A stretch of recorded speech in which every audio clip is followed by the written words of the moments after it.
Good evening বন্ধুরা, happy friendship day.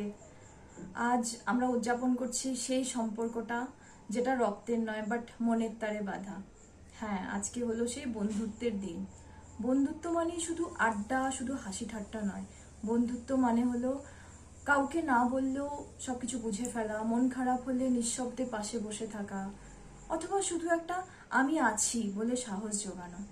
আমরা জীবনে অনেক মানুষকে পাই, কেউ আসে, কেউ চলে যায়, কিন্তু কিছু মানুষ থেকে যায় যাদেরকে আমরা বন্ধু বলি।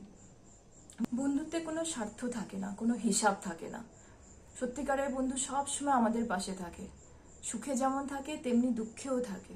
সেই বন্ধু আমাদের জীবনের আয়না, যারা যার সামনে আমরা মুখোশ ছাড়াই থাকতে পারি। বন্ধুত্বের আসল সৌন্দর্য হলো সময় কেটে যায়, ব্যস্ততার মধ্যে দূরত্ব বেড়ে যায়, কিন্তু মন থেকে যদি ভালোবাসা থাকে না, তাহলে বন্ধুত্ব কখনো ভাঙে না।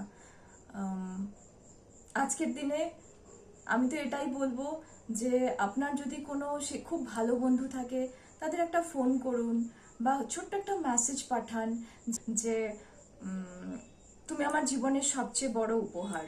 কারণ বন্ধুরা আমাদের সেই শক্তি যারা প্রতিটা কঠিন সময়ে আমাদের আশার আলো যোগায়। বন্ধু ছাড়া জীবন অসম্পূর্ণ, বন্ধুত্ব ছাড়া পৃথিবী নিস্তেজ। তাই আজকের দিনে আমি এই ফ্রেন্ডশিপ ডেতে আমার বন্ধুদের জানাই ভালোবাসা, কৃতজ্ঞতা আর একটাই প্রতিশ্রুতি, এই বন্ধুত্ব আজীবন থাকবে।